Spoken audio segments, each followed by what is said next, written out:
Thank you. ചുവന്ന പൂവാ കിട്ടി. I love you ആ. ഇക്കൊന്ന് പിടിച്ച്.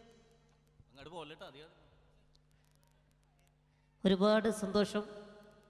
നമ്മുടെ എല്ലാവരുടെയും പ്രിയങ്കരനായ ബെന്നിച്ചേട്ടന് സ്വീകരണം കൊടുക്കുന്ന ഈ വേദിയിൽ ഒരു എളിയ കലാകാരനായി എനിക്കും വന്ന് നിൽക്കുവാൻ സാധിച്ചതിൽ ഒരുപാട് സന്തോഷമുണ്ട്.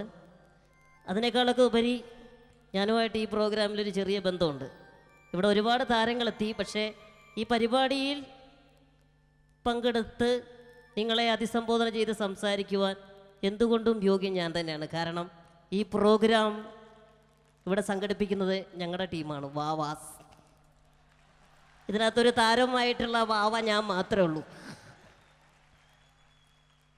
അത്ഭുതദ്വീപ് എന്ന് പറയുന്ന സിനിമയിലൂടെയാണ് ഗിന്നസ് ബുക്ക് ഓഫ് വേൾഡ് റെക്കോർഡിൽ എൻ്റെ പേര് കിട്ടിയത്. ഇതിനു മുമ്പ് ഞാൻ 2-3 ശ്രമങ്ങൾ നടത്തിയിട്ടുണ്ട്. അത് നിങ്ങൾക്കാർക്കും അറിയില്ല. ഞാൻ 5 ഭീകര ജീവികളോടൊപ്പം 1 മണിക്കൂർ കണ്ണാടി കൂട്ടി കിടന്നു. സംശയമുണ്ടല്ലേ? എന്തൊക്കെയായിരുന്നു ആ ജീവികൾ എന്നറിയോ? പാറ്റ, പുൽച്ചാടി, എട്ടുകാലി, ചിത്രശൽപ്പം. സംശയ സലിമേട്ടൻ ചോദിച്ചു ഒരു ജീവിയും കൂടെ പറയണമെന്ന്. പല്ലി. സംശയമുണ്ട്. കാരണം വേറൊന്നുമല്ല, നമ്മുടെ സൈസിന് ഇതൊക്കെ നമുക്ക് ഭീകരജീവികളാ. പല്ലിയൊക്കെ നമുക്ക് ദിനോസർ പോലെയാ. എന്തായാലും ഒരുപാട് സന്തോഷം. ഇനിയും പരിപാടികൾ ഇങ്ങനെ വരുന്നുണ്ട്. എന്തെങ്കിലും എൻ്റെ വക ഒരു നമ്പർ ഉണ്ടാവും. ഇപ്പൊ എന്താ ചെയ്യണ്ടേ? എന്തെങ്കിലും ഒരു നമ്പർ നീ നേരത്തെ പറഞ്ഞു. അതേ അങ്ങോട്ട് പോകണ്ട. നേരത്തെ പറഞ്ഞ സംഭവമൊക്കെ മാറും. അതുപോലെ സൂയിസൈഡ് പോയിന്റിൽ നിന്ന് വീണ പോലെ ഇരിക്കും. ഇവിടുന്ന് നോക്കിയിട്ട് 10 നില കെട്ടിടത്തിൽ താഴോട്ട് നോക്കുന്ന പോലെ. ഇവിടേക്ക് ഏതാണ് ചെയ്യണത്? ഒരു കാര്യം ചെയ്യാം. ഞാൻ സ്ഥിരം വേദികളിലൊക്കെ ചെയ്യുന്നൊരു സംഭവമുണ്ട്. ട്രെയിനിന്റെ ശബ്ദം ചെയ്തോട്ടെ? നമ്മുടെ പ്രേക്ഷകർക്ക് വേണ്ടി ഒരൊറ്റ നമ്പർ ട്രെയിൻ.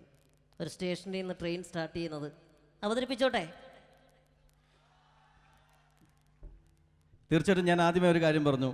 പ്രതികരണം ഈ പരിപാടിക്ക് ഈ സ്റ്റേജിൽ നിൽക്കുന്ന കലാകാരന്മാർക്ക് തീർച്ചയായിട്ടും അത് തരണം. Thank you. കാരണം നിങ്ങളുടെ ഈ 2 കൈ കൂട്ടിയടിക്കുന്ന ശബ്ദമാണ് ഒരു കലാകാരന് കിട്ടാവുന്നതിൽ വെച്ച് ഏറ്റവും വലിയ അവാർഡ്. അതുകൊണ്ട് തന്നെ ആ പ്രോത്സാഹനം പ്രതീക്ഷിച്ചുകൊണ്ട് തുടങ്ങാം.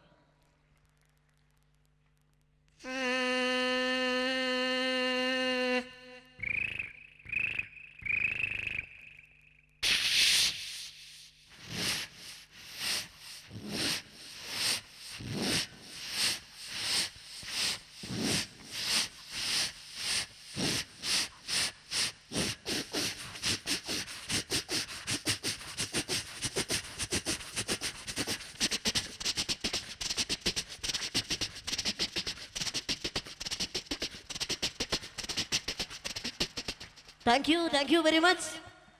Good evening. കഴിഞ്ഞ ഇവിടെ ഉണ്ടോ സാർ?